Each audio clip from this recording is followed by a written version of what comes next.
Ah, 123 na po ano na anibersaryo natin ngayon ng serbisyo sibil. Yes, Sir Pio, 123rd. Opo, opo. And yung parang plant run, paanong sistema po nun? Yes po. Ito pong ating planteran po, meron po itong registration fee amounting to 550 pesos naman po ito sa lahat po ng interesadong makilahok po sa ating activity na ito. Maaari po silang mag-register. Ang aming registration link po ay nakapost sa aming Facebook page. Kung mahirapan po silang mag-access, tumawag lamang po sa aming telepono 7429-568 o kaya po bumisita dito sa aming opisina sa Rawis. Pwede din po silang makipag-ugnayan po sa pinakamalapit na CSC Field Office. Bali po, Sir Pio, ito pong plant run, this is not just an ordinary activity. This is an activity for a cause. Kung saan po yung proceeds po nitong registration fee na i-collect po natin ay mapupunta po sa beneficiaries ng Pamanang Lingkod Bayani Program. Ito po, Sir Pio, ay isang programa that honors government workers na namatay po in the line of duty sa pamamagitan po ng pagbibigay ng one-time financial assistance at scholarship opportunities po sa kanilang mga naiwang kapamilya. Okay. So may pupuntahan yung ating registration dyan and ibibigay pala dun sa mga nangamatay na civil servants in line of duty. Ma'am, marami po yan. Siguro, paano ang sala natin yan? Baka madaming mag-claim. Ako, namatay din yung nanay ko, yung tatay ko, in line of duty. Teacher sa, yung akin naman, police, yung akin naman, firefighter, yung akin naman, janitor. Pero paano ba yan? Bali po, Sir Pio, idadaan din po yan sa isang assessment at evaluation. Kung sino po yung sa tingin po nila ay pasok po dito sa ating programa, maaari po silang magbigay po ng application at isasubmit po natin yan sa aming central office po for evaluation po ng kanilang application po for this program para po makita po natin kung sila po ay qualified for this assistance po. So someone has to apply for someone also yung ito yung tatay ko halimbawa yung mag-a-apply yung asawa or yung dependent sa yung mga anak niya. Opo, pwede din po ito, Sir Pio, ipadaan sa kanilang agency HRMO since meron din po itong mga dokumento pong hihingin sa ahensya po. Yan. Kung saan bibilang. Iya, so 500 pesos na registration doon sa plant run. So sa entire Philippines yan, yung malilikom dyan, ilan ba yung bibigyang beneficiaries? Depende po yan, Sir Pio, sa listahan po ng mga beneficiaries po dito sa ating Pamanang Lingkod Bayani Program. Bali po, Sir Pio, 550 pesos po yung ating registration. Okay, maganda 550 pesos. Kasi maganda po itong inyong ginagawa, yung mga anniversary, maganda. Meron tayong noble cause. Hindi yung pagkatapos ng isang araw lang na foot parade, motorcade, wala na. Ito meron palang patutunguhan po. Yan. Yes po. Okay. So, plant run, kailan po yan, ma'am? Sir Pia, sa September 17 na po ito at ongoing na rin po ang pag-register ng mga gusto pong lumahok. Bali po, in-extend po yung registration period hanggang September 14. So ayun po, sa mga gusto pa pong humabol, pwede pa pong mag-register po para makisa po tayo dito sa ating activity for a cause po para sa ating mga kapwa Lingkod Bayan. Saan po ito gaganapin dito sa atin sa Legazpi o saan po ba? Paano sistema? Sa tatakbo tapos tatanim, paano ba? Yes po, dito po sa Legazpi po, Sir Pio, sa Barangay Puro, Legazpi City, ang assembly area po natin ay sa Obelisk. Magkakaroon lang po at 5:30 AM, yan po yung assembly time. Magkakaroon lang po tayo ng short program po, opening program, then proceed po tayo sa isang ceremonial run or walk papunta po sa plant area po. So may mag-guide naman po sa atin at tutulong from DNR po. Meron na bang nakaready na itatanim na similya ng kahoy ba o yung atin dyan na ano bang klase ang itatanim po pala dyan? Bali po, Sir Pio, meron pong naihanda na po ang ating partner agency, ang DNR Region 5 po. Sila po ang magpo-provide. So, bago pa man po ang September 17, nakaready na po itong mga itatanim. Sila na din po ang nag-identify kung ano po ang magandang ilagay na pananim po doon sa napiling plant site po. Ay, opo. So it's okay. Para ano ba, after planting, susubaybayan ba niyo yan na lumaki o planting lang, hindi growing? Ali, Sir Pio, of course po, we are also an advocate for sustainability. So, hindi lang po pagtatanim, ang ating partner agency po, ang DNR po, sila din po, pati po ang barangay po, Barangay Puro, nakipag-ugnayan po tayo sa kanila upang masigurado po na nasa maayos po na kalagayan at naalagaan po yung mga itatanim natin po on September 17. Yan, pero kung nakikita dito sa guide question, may freebies at diskwento daw yung mga government employees natin. Paano ba to? Kindly expound, madam. Yes po, every September po nakikipag-partner po tayo sa iba't ibang companies po, malls. So ngayong pong taon, ngayong September po, yung mga special treats po for government workers, maaari po nila, Sir Pio, ma-access po sa aming website, csc.gov.ph, para makita po nila yung listahan kung saan po merong mga magbibigay ng discounts. But for Region 5 naman po, Sir Pio, dito sa Legazpi City, kahapon lang po ay pumunta po si SM Legazpi dito sa amin at nagbigay na po ng kanilang communication. Meron po tayong 3-day sale si SM Legazpi. That will be on September 15 to 17. At sa September 15 nga po, sa Friday po yan, Sir Pio, lahat po ng government employees ay maaaring makakuha ng extra 10% off on all items with no minimum purchase requirement. Kailangan lang nila, Sir Pio, mag-present po ng kanilang office ID. Yun po, that's what I'm driving at, ma'am. Pasimplehin natin. Ako, kawadi halimbawa ako ng National Food Authority, plantillado position ko. Paano ba? How can I avail itong sinasabi ninyo at entire month ba to, buong buwan ba to, and saan na mga dito sa atin sa Bicol, i-zeroin natin sa Legazpi, saang mga establishments ba yan? Po, Sir Pio, yung ating partner po dito.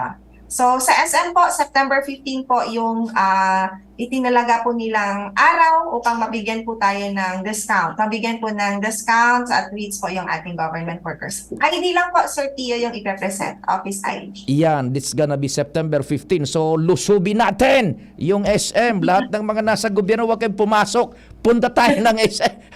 Ilan po yung discount na ibibigay? Maaari po silang makukuha ng extra 10% discount sa mga items po na bibili nila. No minimum purchase requirement po ito. No minimum purchase. Basta bumili ka ng kung ano dyan, may extra 10% discount. Sa SM. Ano ba? Pati sa foods? Sa lahat bang outlets dyan sa SM o yung SM store lang ba? At saka yung grocery nila? Department store po ito, Sir Pio. Department store. Yun. Sa department store pala. So, specific enough, department store. Sige, tamang-tama, sweldo yan. 15 yung mga sumesweldo at yung may mga sinisweldo pa. 15% discount. Now, maiba tayo, Madam Jelet, kasi ito yung mga parang normal na pag may mga anniversary, may mga program na ganun. Ito maiba tayo, ma'am. Sa civil service, ano po ang dyan, if you may, kung meron kang naalala, merong idea, dyan po sa inyo sa civil service sa Bicol, anong mga karaniwang reklamo ang natatanggap ninyo kontra sa mga kawanin ng gobyerno? Ano yung kumbaga, any idea lang, hindi natin wag tayong maging yung parang sigurado or what, any idea lang, ano yung mga karamihang inireklamo ng mga mamamayan sa mga serbisyo sibil natin? Sir Pio, meron po ba tayong period na gustong makuha itong data? Kasi sa ngayon naman po, sir, wala pa naman po kaming mga major na natatanggap na reklamo. Meron din po kasi kaming isang unit na tinatawag po nating anti-red tape unit. Nandoon po, sir, yung mga detalye para sa mga nagrereklamo against po sa services ng mga government agencies or government employees po. Based po sa ating EODB, EGSD Act po. Naitanong ko yan, ma'am, kasi importante din na pag ganitong meron tayong mga anniversary, nakikita natin yan at ma-assure natin yung publiko na hindi lang tayo kasayahan, hindi lang tayo ganitong mga kung ano aktibidad, pero yung problema, ma-assure natin yung publiko kasabay ng pag-anniversary natin ngayon na yung mga darating na araw, ma-address natin yon. Yes po, yes Sir Pio. Oo. So yun po, kung dito naman po sa public assistance, usually naman po nare-receive namin mga request for assistance lang naman po na mapabilis yung kanilang transaksyon sa isang ahensya, Oo. mga ganun, sir. Opo. Opo. Mga nare-request lang po ng assistance. May nare-receive ba kayo dyan, ma'am, na nagreklamo na sabi walang lunch break tapos wala yung andun sa table kasi nananghalian daw, babalik lang. Paano ba? Yes, may mga mangilan-ilan naman po sir, pero ang protocol naman po natin bago naman po tayo umaksyon ay hinihingan din po natin ng comment po yung ahensya po na concerned kung ano naman po yung side nila, ano po yung nangyari para po hindi umabot sa pagkakaso, pag sasampa ng kaso, baka po nagkaroon lang ng misunderstanding, mga ganun po. Minsan kasi po kung walang tao, minsan nag-CR lang, walang umupo para po malit, mga ganoon po. Pero what's the template pag alas 12, halimbawa kailangan talagang kumain, ano ba? What's the template? Dapat may papalit ba na ang pagdating ng ating kliyente, merong haharap sa kanya sa opisina, over? Yes po, Sir Pio. Ang ating no noon break policy po, hindi po ibig sabihin hindi magla-lunch ang mga empleyado. Magla-lunch pa rin po sila, pero kailangan po meron pong nakaschedule ng lunch break. So, ang ina-advise naman po namin sa mga government agencies, pwede po silang magrigodon. Meron pong mga naka-assign na mag-early lunch po para 11 to 12, nagla-lunch na sila. By 12 to 1 sila naman po ang uupo para makapag-lunch din po yung kanilang kasamahan. Sige po. Ma'am Jelet, kung meron ka pang gustong idagdag, we will be listening. Back to you. Go ahead. Ayan, maraming salamat Sir Pio. Gusto ko lang pong ulitin po, inaanyayahan po namin lahat po ng nanonood, nakikinig po sa atin. Join po tayo sa aming plant run ngayong September 17, 2023. Hanggang September 14 po ang ating registration. Makipag-ugnayan lamang po sa aming sa amin po sa pamamagitan ng aming mga field offices o kaya tumawag po sa aming telepono 742-9568. Maraming salamat po, Sir Pio. Thank you so much, Ma'am Jelet Iturralde, CSC Bicol.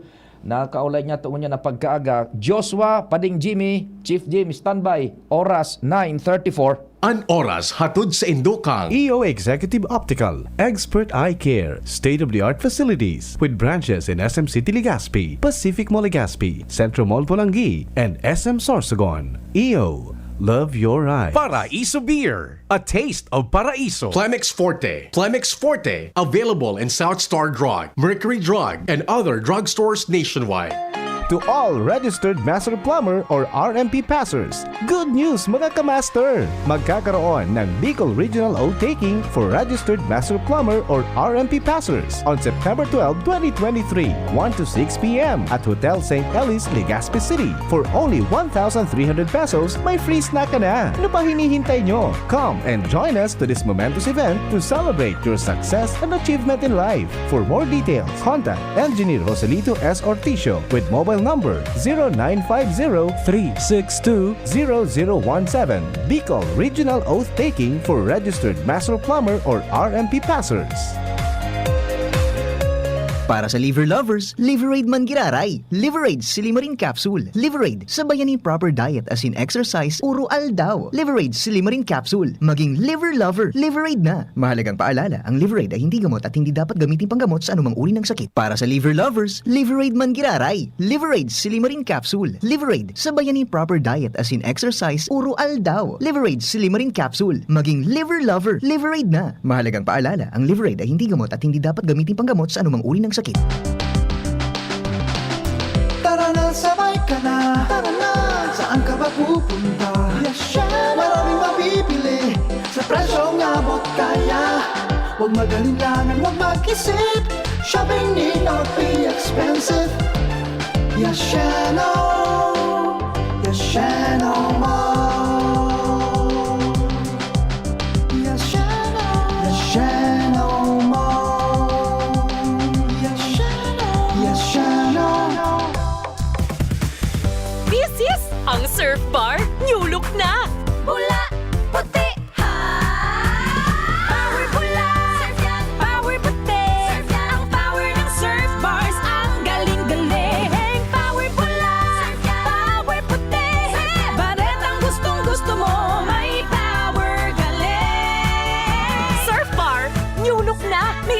mamahalin pa. Presyong wais pa rin. Surf yan! Why choose Divine Word College of Legazpi? What does it have to offer? Divine Word College of Legazpi is a Catholic higher educational institution that embraces the core values of Excellence, professionalism, service, Christ-centeredness. justice, peace, and integrity of creation. Divine Word College of Legazpi ensures that students are properly guided to make the best decisions in their future career. It offers opportunities for students to foster their educational growth and provides quality services that will lead to their success. The schedule of enrollment will be on July 10 to August 11, 2023. The application for admission is now going on. For inquiries, please visit the Admissions, Guidance, and Testing Center. You may also contact telephone numbers 480-2148 or 480-3108 or mobile number 0967-206-7429. What are you waiting for? Enroll now! Divine Word College of Legazpi. Your success, Our word! SD Albay, igwa akong sarong amigo. Tawong may prinsipyo, asin siya makatao. Matinabang, may puso sa kasaraditan. Kaloyan desloria sa tong mamigdidan.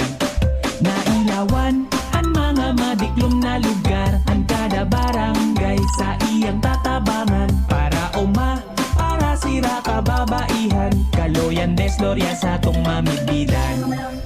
SD Albay, igwa akong sarong amigo. Tawong may prinsipyo, asin siya makatao. Matinabang, may puso sa kasaraditan. Kaloyan desloria sa tong mamigdidan.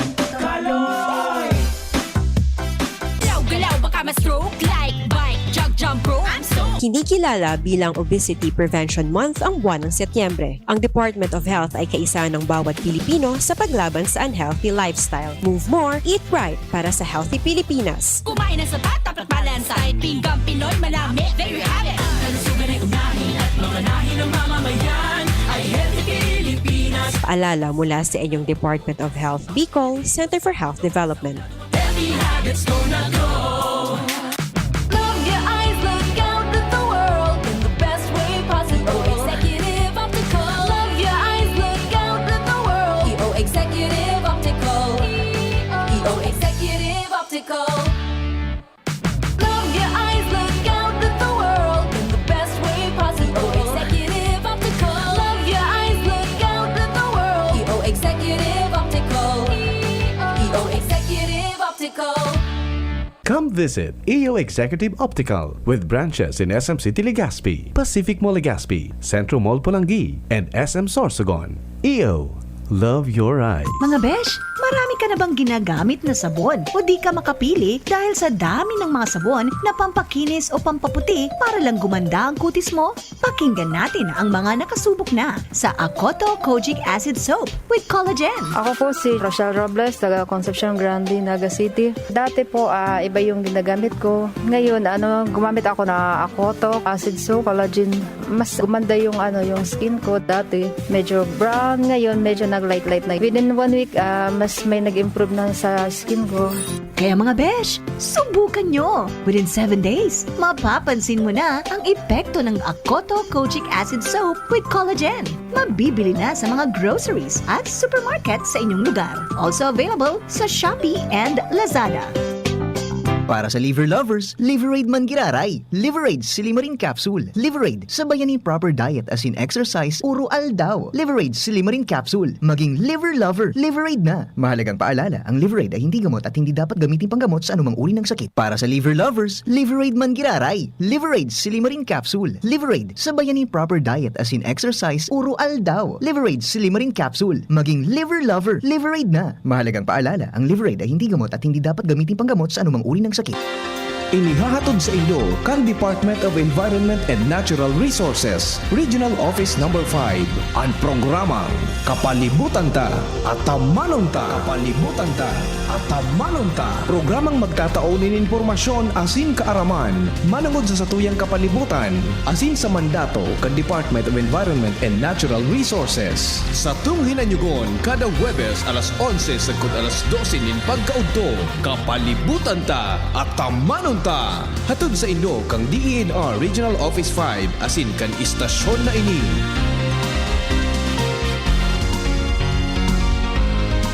Mula ng pandemya, maraming nabago sa aming pamumuhay. Maraming naghirap, nagutom at nawala ng trabaho. Ngunit sa panahong iyon, hinikayat kami ni Congressman Fernando Didi Cabredo na pasiglahin ang kultura ng pagtatanim. At sa gayon ay hindi lamang kami aasa sa tulong ng gobyerno at hindi rin kami magutom sa panahon ng krisis. Ako po si Jennifer Umadto, solo parent, may 6 na anak. Sumali po ako sa proyektong Taranuman ni Congressman Didi Cabredo para po magkaroon po ako ng dagdag na income at magkaroon po ako ng produktibong libangan at masigurado ang sapat na supply ng pagkain sa aming lugar. Dahil sa pagsisikap namin, nabigyan kami ng garden tools, pananim, skill training, tulad ng bread making, para madagdagan ang aming kaalaman. At nabigyan din kami ng trabahong mapagkakakitaan. Bilang member ng Women Planters, kami po ay mapalad na natutulungan sa pagpapagamot sa ospital, pambili ng gamot, pati na rin po burial assistance kung may namatayan sa pamilya. Nakatanggap rin ang aming mga anak ng educational assistance dahil hangad ni Kong Didi Cabredo na mapagtapos ang aming mga anak sa college para magkaroon sila ng magandang trabaho at kinabukasan. Super proud po ako dahil nabibigyan ng importansya ang mga kababaihan sa agrikultura. Nay, supli niyo po. Ito na lang ba? May check-up ako. Masakit po talaga ngayon. Maginhawang araw, Dimples Romana po. Nay, hindi naman dapat masakit ang magkasakit. Sa Generica Drugstore, may ginhawa sa Plus Services. May scheduled libreng konsulta with our partner doctors. Malaking tipid. Ay, salamat. Yan ang ginhawa. Ramdam sa lahat ng Generica Drugstores nationwide. Ginhawang generika para sa lahat. If symptoms persist, consult your doctor. Join na sa Generic Card Loyalty Program. Punta na sa Generica Drugstore at mag-register for free. See posters and print ads for details. Check, 1, 2, 1, 2. Si Papa P sa DCGB. Pio Fernandez, Tingog Kanbanwaan. Tulong report kita. 15 bago mag-alas 10. Joshua, good morning. Go ahead. Yes, good morning Tabi, sa Pio, good morning sa mga paraan tabay. On assignment ang DCGB News, dito kita sa Orosite, sa Barangay Orosite, Legazpi City, particular sa Community Learning Center para sa mga student division na unang bito ng barangay. Kung sila, year-round di nagtiripon, itong mga manlain-lain na mga ALS, regional focal persons, halipay ni sa man iba-ibang rehiyon sa Bilog na Nasyon, nagtiripon sir period di sa barangay Orosite, Legazpi City. Kay bahan tungon yan, si Madam Karen Ahero, ang Education Program Specialist po kan ALS SDO Legazpi. Aramon taan detalles. Ma'am, good morning po. Live kita sa DCGB with Sir Pio Fernandez. Ano po ini ma'am na purpose kan na pagdirigdi kahitong mga bisita ta from other regions? Hello po, good morning po. Yes, good morning ma'am. Si Hello, Pio good morning po sir. Hello, good morning ma'am. Si Pio Fernandez po ito kan DCGB. Hello po sir, good morning. Opo, ano po ang aktibidad ta dyan? Go ahead. Ngunyan po sir, nagkakala po kita ng PLC immersion. Bali po isa po ining activity kang 21st National Consultative Conference na ginigibo po sa regional. Bali po kita po ang host, Stadium 5 po ang host ng 21st National Consultative Conference. So sarap po na parte po kang CLC immersion.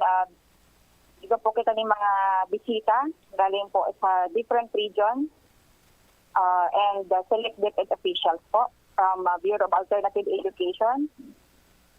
Ngunyan po kinakandak po ang demo teaching and bakit po nandito sila. Gusto po nila malaman ang mga best practices na nangyayari po dito sa SDO Legazpi City when it comes sa alternative learning system programs and projects. Ilang maghapon po ba yan, ma'am? Bali po ngayon pong morning, Orosite Community Learning Center po. And at mamaya pong hapon, Pumapon Community Learning Center po ang sa indang bibisitahon. Ay, opo. Ano po ang pinagde-demo teach dyan, Tabe? Bali po, ngayon po ang kinakandak po na learning intervention ay para po sa ating mga basic literacy program learners. Basic Literacy Program Program. Learners. Opo. Okay, ano po yan, madam? Ini po yung mga dai po nakapagtapos si basic education, digdi po sa community kang oral site. Ay, opo. So, ano-an sa indang benefisyong makukakaiyan dyan? Over? Sila po mag-aadal po ng 10 months sa alternative learning system. And after po nitong 10 months, magkakaroon po tayo ng assessment at the end of the school year. And kapag po sila nakapasa, they can promote po to grade, kung elementary po, di proceed po sila grade 7. And kung junior high school po, proceed po sila to grade 11. O sige tabi, madam. Salamat din maray. Not unless na ikaw ka pang gustong idagdag, please go ahead. I-grab ko po ining pagkakataon para po sa mga nasatuyang mga paradangog na sa mga dai po nakatapos po kay basic education, elementary and junior high school and senior high school. Iga po kita sa SDO Legazpi City na programa para po sa INDA. Pwede po sila magbisita sa Samuyang Opisina sa ALS Pilot Center sa Bagong Bayan Central School Compound, Washington Drive po. Salamat tabi, madam. Salamat po, sir. Alright, Sir Pio. Si Madam Karen Ajero, Education Program Specialist to ka na ALS Legazpi City. Magayon na bagay Sir Pio na ining Orosite and so iba pang bibistaw na mga community learning center. Nabisita kan man ito ibang ALS focal person sa ibang rayon kahit ng mapag-adalan dito sa mga techniques na pinag-iribo kahit ng may adaptar man duman sa mga learning center sa iba pang mga rehiyon. Alright, live digdi sa Orosite Legazpi City. Joshua Pino, PCGP. Diretso kita kan istorya. Gis, bago mag-alas 10. Chief Jimmy, what's happening? Good morning. Yes, salamat Abi Pade. Maray na aga sa mga parantabay nag-iil daw na nagapot na mga parauma sa mga nagtatanom nin Paroy.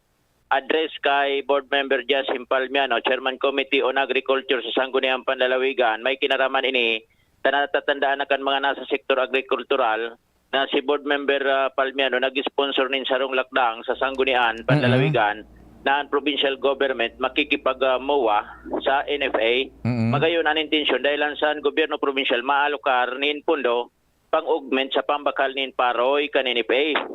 Ang pasistema kung ang presyo kan NFA sa pagbakal nin Paroy 19 pesos clean and dry, ang provincial government may idadagdag na additional 3 pesos kada kilo. Mamuntar sa limbawa nag-alokar na nin pundos probinsya 19 sa NFA, 3 pesos sa probinsya, di bali 22 na ang kada kilo ang pagbakal sa parauma.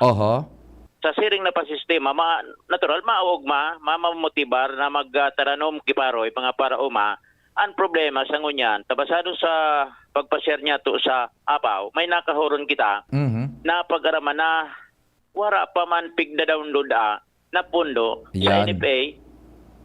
Basado sa source niya to 5 billion komiter kan probinsya hapot hain na sunasabing pundo sa pagsabing nagpupuunan na mag-arani sa ibang parauma presyo na nagdadalagan ngunyan so presyo kan NFA. Iyo maray na ma-follow up taman agadan kung ano na so stage kang processing nila kang pag-download tanganing pag-aranihan pwede nang madagdagan kan provincial government so pambakal ka na presyo kan NFA duman na madaralagan so sa tuyang mga farmers ano. Anong mangyari kay ni iyo inian pang supla duman sa mga pribado na mga nagbabarakal man ki parehas na produkto. Mahabo lamang sa pagikan augmentation na pundo na halin sa provincial government. Roger. So yan ang pigahanap. Ano rin dyan, mga matuparan niya to si board member, mapalap niya to kung ano na ito, status ka ito. Yan, tabi pa di, mga dagdag na informasyon, Jimmy Nasalita, DC, GB News. Thank you so much, kumpadreng Jimmy. Saro pang report, kumpadreng Jomar dyan sa first. Good morning, mapading Jomar, what's happening? Sige, nagko-connector ano?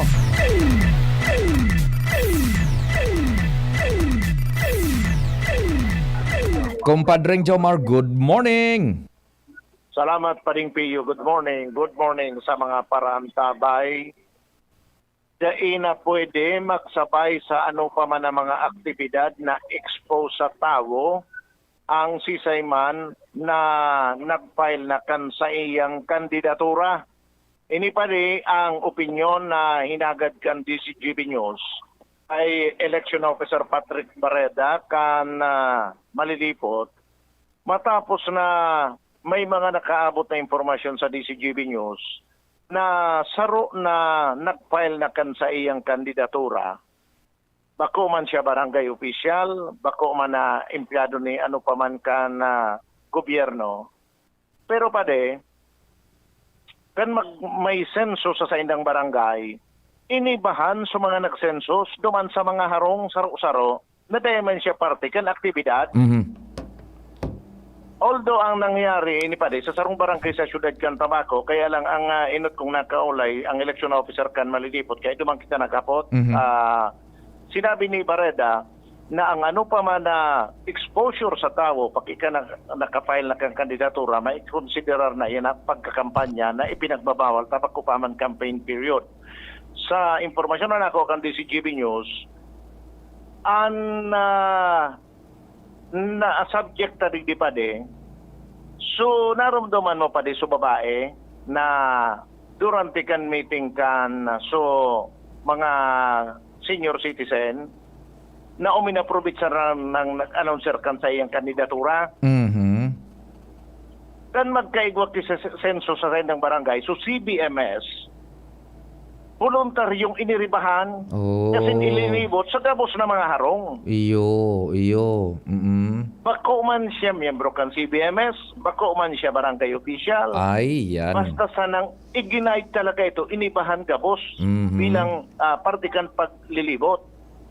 Dahil lang kayo na yung punong barangay kang nasabing barangay, tulos man na kinauron after, pagkatapos ka ito, so mga taga-CBMS, as in, winarningan, inabasuan na, dahil pwede itong tinukutan na hindi, magsabay ang sarong kandidato na maglibot sa mga barangay, kampanya na yan. Lalo pang nag-ikot si Kapitan, dahilan sa babae na naglilibot na, yaon duman sa ibong na grupo bako sa iyang kagrupo. Yan. Kaya buruban taingon yan ka na punong barangay itong babae nagkapi ng pagkakataon na minaaprovitsar sa very slight na tsansa, i-grab tulos ka ini para magkaiguanin exposure as in mangampanya. Iyo. Samantalang pangapudan kan COMELEC kung igwang mga arog ka ining mga insidente, pwede man tulos na mag-file sindanin reklamo ko aning ebidensya para madiskwalifikar ang sarong kandidato. Yan. Yan pa din mga dagdag na bareta, Jomar Bien, DCGB. Thank you so much, kumpadreng Jomar, sa dagdag na istorya. Buberil tadahan ta po yan na mga report na pinagpaabot sa satuyaan. Limitado kaya kita ngunyan. Basta tandaan po nindo, ining sitwasyon tangon yan sa bagas, ma-escalate pa po yan. Ma-escalate pa po yan. This will go beyond price supply, price supply. Price and supply issue. And dit na masunod po, dit na masunod po, kamatis na naman. Day kamong naririparo bagatabe. Puro agrikultura ang pigtitirangon yan. Day nagtrayumpo duman sa bawang, sisunod ko day nagtrayumpo duman sa sibuyas, sisunod sa bawang. Ngunyan ang tinira na widespread po ang epekto. Gabos kita apektado, rich or poor, bagas. May nagkakawat po. And magikitang observant ha. This will escalate. Then, uyan na, pigpupo na naman, so kamatis. Magikita pong mapagmatsyag. Baka may iba pang agyenda, pigkakawatan ang satuyang staple food. Napakasama. Saro pa impormasyon bago kita magpaaram tabi dainin supply nin tubig sa aga po o kaya maluya o mawawaran ng supply nin tubig ang barangay 1 sa kod 41 asin barangay 59 o kaya barangay 57 sa kod 59. Ligas po yan ha. Sa agang alas 8 hanggang alas 3 nin hapon, mawawaran o kaya maluya ang supply ng tubig sa barangay 1 sa kod 41. Tapos barangay 57 sa kod 59. So ibang mga barangay, dahil po yan tabi kasabay sa nasabi ng abiso. Salamat kan sa inyong pag-antabay, mahal na Diyos ang magbantay. Sa inyong nadang